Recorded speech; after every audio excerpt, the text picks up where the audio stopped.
नमस्कार विद्यार्थी मित्रांनो मित्रांनो आपलं सर्वांचं या ठिकाणी स्वागत आहे. आपण बघतोय महाराष्ट्र गटक सेवा मुख्य परीक्षा लिपिक टंकलेखक दुय्यम निरीक्षक आणि कर सहाय्यक पेपर 2 आहे. या ठिकाणी कर सहाय्यकचा पेपर आहे टॅक्स असिस्टंट. आणि आज आपण स्पेशल यामधले जे बुक किपिंग वर जे प्रश्न येतात ते प्रश्न बघणार आहोत, ज्याला आपण थोडंसं तांत्रिक प्रश्न असंही म्हणू शकतो. जो याचा स्वतंत्र सिलेबस असतो त्या सिलेबसवर टॅक्स असिस्टंटच्या या ठिकाणचे प्रश्न कसे आले आहेत ते आपल्याला समजून घ्यायचे, जेणेकरून ज्यांना 2023 ची मेन्स द्यायची आहे किंवा 2024 मधली तयारी करायची आहे, ज्यांचं टायपिंग झालेलं आहे त्यांच्यासाठी मला वाटतं हे जास्त फायदेशीर ठरणार आहे. थकबाकीचा खर्च हा टिंबटिंब घटक आहे. हा एक टिंबटिंब घटक आहे. मालमत्ता देणी व्यापारी खात्याच्या नावी बाजूस, व्यापारी खात्याच्या जमा बाजूस, ज्याला assets, liabilities, trading account debit side, trading account credit side असे ऑप्शन आपल्याला मराठीत देता येतात. काय थकबाकीचा खर्च जो असतो ना त्याला आम्ही लायबिलिटीज म्हणतो. आउटस्टँडिंग एक्सपेन्सेस जे आहे ना is an item of liabilities. खर्च चिंतो देणी येते. घसारा हा टिंबटिंब करिता आकारला जातो. Depreciation is charge to. नफा किंवा तोटा शोधणे, मालमत्तेची कार्यक्षमता टिकवणे, मालमत्तेचं मूल्यांकन करणे यापैकी हा एक जनरल स्वरूपाचा प्रश्न आहे. घसारा आपण कशासाठी आकारतो आहे? Okay, depreciation is charge to ascertain true profit और लॉस. किती ओरिजिनल प्रॉफिट किंवा तोटा जो आहे ना तो शोधायचा आपल्याला, कारण घसाऱ्यामुळे तो जर धरला नाही तर मग कुठेतरी तो ओढ होणार आहे. फर्निचरच्या खरेदीवर दिलेली वाहतूक भाडे 2000 रुपये आहे, हे कशाला म्हणजे आकारले जाईल? व्यापारी लेखा, नफा आणि तोटा लेखा, फर्निचर लेखा, घसारा लेखा कोणत्या अकाउंट मध्ये जाईल? हे trading, profit and loss, furniture की डिप्रिशिएशन? 63 नंबरचा प्रश्न आहे. फर्निचरच्या खरेदीवरील दिलेले वाहतूक भाडे जे असणार आहे ना ते फर्निचर लेख्यामध्ये, फर्निचर अकाउंट मध्ये ते जाणार आहे. सरळ नावातच आहे. रासमान शेष पद्धतीच्या बाबतीत टिंबटिंबवर घसारा आकारला जातो. बघा, in case of diminishing balance method the depreciation is charge on. कशावर हा घसारा आकारला जातो आहे? रासमान शेष पद्धतीच्या बाबतीत मालमत्तेच्या मूळ परिव्ययावर, मालमत्तेच्या पुस्तकी मूल्यावर, मालमत्तेच्या बाजारपेठ मूल्यावर, पुस्तकी मूल्य किंवा बाजारपेठ मूल्य यापैकी कमी असणाऱ्या मालमत्तेच्या मूल्यावर. 64 नंबरचा प्रश्न आहे. रासमान शेष पद्धतीच्या बाबतीमध्ये घसारा कशावर आकारला जातो आहे? मालमत्तेच्या पुस्तकी मूल्यावर घसारा आकारला जातो आहे. पुस्तकी मूल्य. जर अखेरचा शिल्लक माल तेरीच पत्रक मध्ये दाखवण्यात येत आहे तर त्याची नोंद कुठे होते? If the closing stock is appearing in the trial balance, it is shown in the trading account, profit and loss, balance sheet, trading account and balance sheet. अखेरचा शिल्लक माल आपण ज्याला म्हटलंय, ज्याला क्लोजिंग स्टॉक आपण म्हणतो आहे, तो कुठे दाखवला जाईल? तो बॅलन्स शीट मध्ये दाखवावा लागेल, ताळेबंद मध्ये दाखवावा लागेल. प्रवेश शुल्क साधारणपणे टिंबटिंब करिता आहे. भांडवलीकरण, उत्पन्न सारखे, देणी सारखे समजणे, खर्चासारखे घेणे. बघा, प्रवेश शुल्क जे आहे कशा करता आपण आकारतो आहे? Capitalise, taken as income, treated as a liability, taken as expenses. 66 नंबरचा प्रश्न आहे. प्रवेश शुल्क जे आहे ते भांडवलीकरणासाठी आम्ही वापरतोय, कॅपिटलाइज साठी वापरतोय. पुढे आहे टिंबटिंबाच्या वर्षी अखेरची शिल्लक ही रोकड रक्कम किंवा रोकडपेक्षा जास्त खर्च दर्शविते. जमा खर्च खाते, आयव्यय खाते, नफा तोटा खाते यापैकी काही नाही. कशाच्या वर्षा अखेरची शिल्लक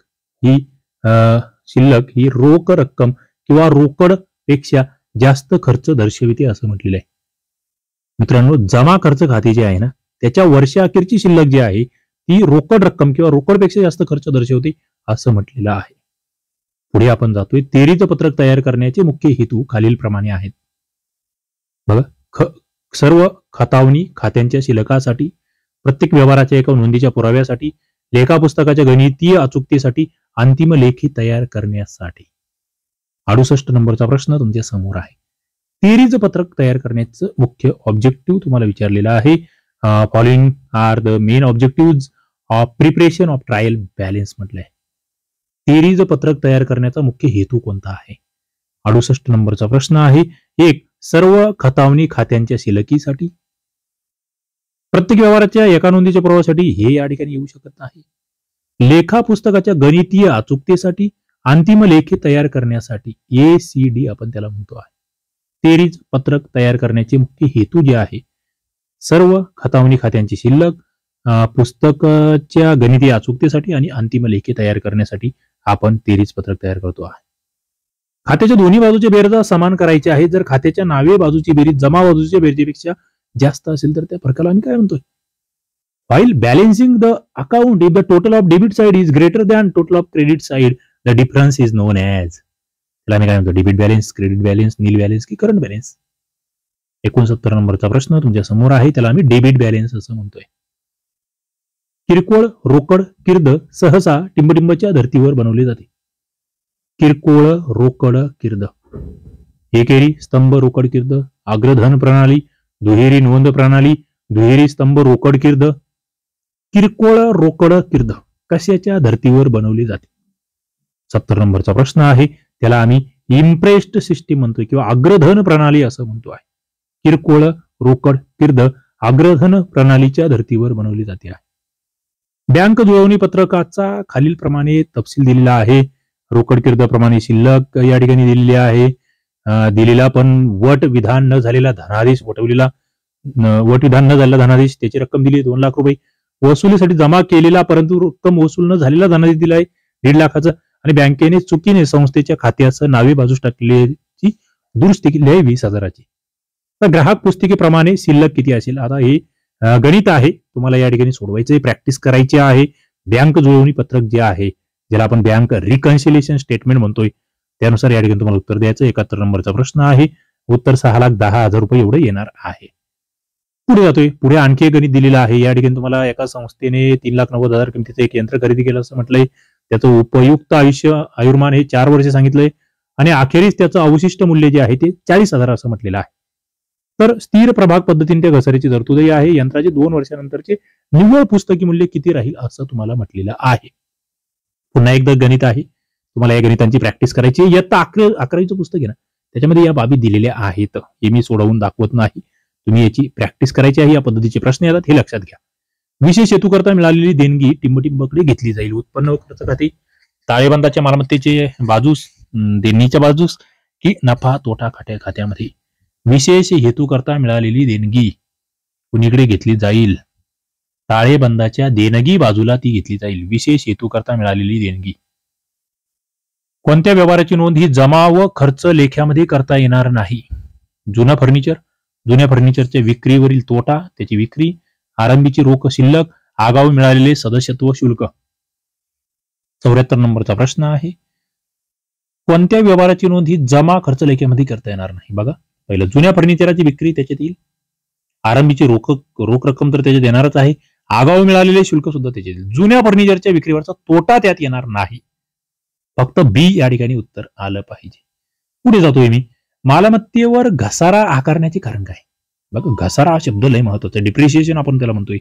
चार्ज ऑन असेट्स का करतो आम्ही? तो मालमत्तेच्या उपयोगितेमुळे होणारा तोटा त्यात दर्शवलेला असतो. मालमत्तेचा वापर न केल्यामुळे किमतीत घट होते आहे. तांत्रिक विकासामुळे जुनी मालमत्ता कालबाह्य होते. मालमत्ता सततच्या कामामुळे पूर्णपणे उपयोगात आणली जाते. का आम्ही आकारतो आहे मालमत्तेवरचा घसारा? मित्रांनो, या ठिकाणी जर बघितलं तुम्ही तर मालमत्तेच्या उपयोगितेच्या वापरामुळे होणारा तोटा त्याच्यातून कळतो. मालमत्तेचा वापर केला नाही तर मग किमतीत घट होते, तेही तिथे कळतं. तांत्रिक विकासामुळे काही वेळ जुन्या मालमत्ता कालबाह्य होतात, तेही तिथे आपल्या लक्षात येतं. आणि मालमत्ता सततच्या कामामुळे उपयोगात आणली जाते. हे 4 उद्देश याच्या मागचे इथे तरी दिलेले 4ही आहेत. त्यासाठी आम्ही घसारा आकारतो आहे. आता 31 मार्च 2000 अखेरच्या लेखावरती वर्षादरम्यान 30 जून 2000 पर्यंतचं भाडं दिलेलं आहे. बघा, हे 31 मार्च आहे, पण भाडं 30 जून पर्यंतचं दिलेलं आहे. एप्रिल ते जूनचं जे भाडं आहे ना, या कालावधीतील भाडं जे आहे ते काय म्हणून नोंद केली जाईल? थकबाकी, खर्च, उत्पन्न, आगाऊ खर्च, आगाऊ उत्पन्न. बघा, तुम्हाला 2 ऑप्शन तर कट होतात. सरळ म्हणजे ज्यांना काही अभ्यास केलेला नाही, थकबाकी याच्यात येतच नाही, कारण की आधीच दिलंय ते 3 महिन्याचं भाडं. आधीच दिलं असेल तर आगाऊ दिलेला खर्च म्हणावं लागेल आपल्याला. त्याला दिलेलं आहे ते, घेतलेलं नाही, आगाऊ दिलेला खर्च. उत्पन्न आणि खर्च खात्यांची सुरुवात टिंबटिंब बरोबर होत असते. बघा, उत्पन्न आणि खर्च खाते. Debit balance, credit balance, no balance, none of the above. काय उत्पन्न आणि खर्च यांची सुरुवात, उत्पन्न आणि खर्च खात्याची सुरुवात शिल्लक नसणे याबरोबर होत असते. विक्री टिंबटिंब या बरोबर समान आहे. बघा, वस्तूच्या विक्री खर्च अधिक नफा, वस्तूच्या विक्रीचा खर्च वजा ढोबळ नफा वजा वस्तूच्या विक्रीचा खर्च, ढोबळ नफा वजा निव्वळ नफा. 78 नंबरचा प्रश्न आहे. विक्री टिंबटिंब या बरोबर समान आहे. वस्तूच्या विक्रीचा खर्च अधिक नफा या बरोबर विक्री समान आहे. बघा, वस्तूच्या विक्रीचा खर्च अधिक नफा बरोबर विक्री.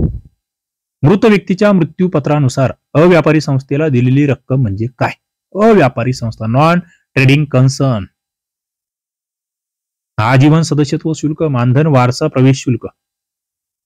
त्याला आम्ही वारसा म्हणतोय, त्याला आम्ही लिगसी म्हणतो आहे. व्यवसाय व्यवहाराच्या नोंदी कशा नोंदवल्या जातात? म्हणजे कालानुक्रमाच्या अनुक्रमाने, आठवड्याने, दैनंदिन, महिन्याच्या शेवटी. Business transactions are recorded. काय? कालक्रमानुसारच्या अनुक्रमामध्ये या नोंदवल्या जातात. 1990च्या दशकाच्या सुरुवातीला निर्माण झालेला जो समग्र आर्थिक अरिष्ट आहे त्याचं मुख्य कारण कोणतं? राजकोषीय असमतोल, नाजूक व्यवहारतोल स्थिती, भाववाढीचा दबाव, वरील सर्व. समग्र आर्थिक अरिष्टाचे मुख्य कारण. 1990च्या दशकाच्या सुरुवातीला निर्माण झालेली जी समग्र आर्थिक अरिष्ट होतं त्याचं मुख्य कारण तुम्हाला विचारलेलं आहे. त्यामध्ये राजकोषीय असमतोल आहे, fiscal imbalance, fragile balance of payment आहे, त्याच्यानंतर सिच्युएशन इन्फ्लेशनरी प्रेशर आहे, ऑल दी अबो. वरील सर्वचे. राजकोषीय असमतोल त्या ठिकाणी होता, नाजूक व्यवहार तोल होता, भाववाढीचा दबाव होता.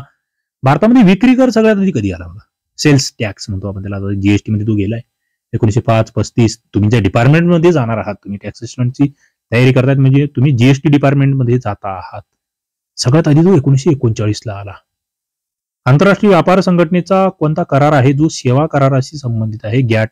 Gets, trips, AOA. 83. त्याला गॅट्स म्हणतो आम्ही, जनरल अग्रीमेंट. आणि ते शेवटचा जो यश आहे ना तो सर्व्हिसेस संदर्भातला आहे, ट्रेड अँड सर्व्हिसेस. पुढील पैकी कोणत्या घटकांचा समावेश उदारीकरणामध्ये होतो? बघा, liberalisation. Which of the following factors are included in liberalisation? औद्योगिक परवाना रद्द करणे, उदारीकरण. आयात भांडवली वस्तूंना स्वयंचलित मजुरी. उद्योजकांनी फक्त नवीन प्रकल्पांच्या माहितीचे निवेदन भरणे. 84 नंबरचा प्रश्न आहे. उदारीकरणामध्ये काय?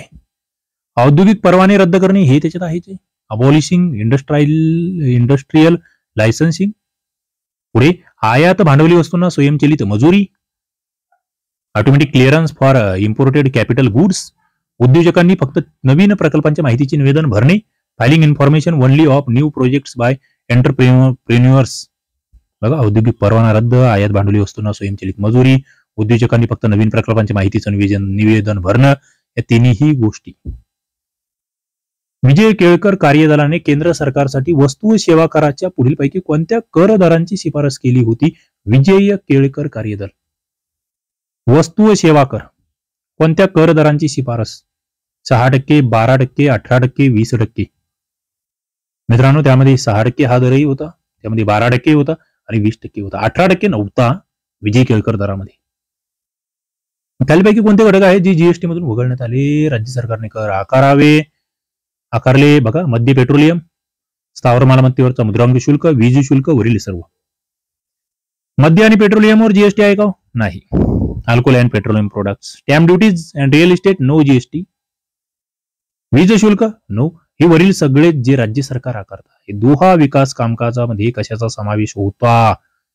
दोहा जाहीरनामा, Doha development agenda, Doha declarations, वाटाघाटीच्या नवीन फेरीची सुरुवात, कृषी अनुदाने, पर्यावरण व श्रमाचा मुद्दा, वरील सर्वच होतं. कृषी अनुदाने होते, नवीन फेरी होती, पर्यावरण आणि श्रम याचा मुद्दा होता. राष्ट्रीय गुंतवणूक निधीची स्थापना कोणत्या वर्षी करण्यात आली? बघा, 1991, 2000, 2005, 2015. राष्ट्रीय गुंतवणूक निधी, नॅशनल इन्व्हेस्टमेंट फंड. कधीपासून? 2005 पासून. पुढे जातोय मी. खालीपैकी कोणता करार आहे जो जागतिक व्यापार संघटनेशी संबंधित आहे? बघा, जागतिक व्यापार संघटना. शेतीविषयक करार, बौद्धिक संपदा विषयी संबंधीचा करार, वस्तू व व्यापारासंबंधीचा बहुपक्षी करार. जागतिक व्यापार संघटना. शेती, agreement on agriculture, yes. Trade related intellectual property rights आपण त्याला म्हणतोय, तो सुद्धा. आणि वस्तू व व्यापारासंदर्भातला multilateral agreements on trade in goods म्हटलेलं आहे आपण.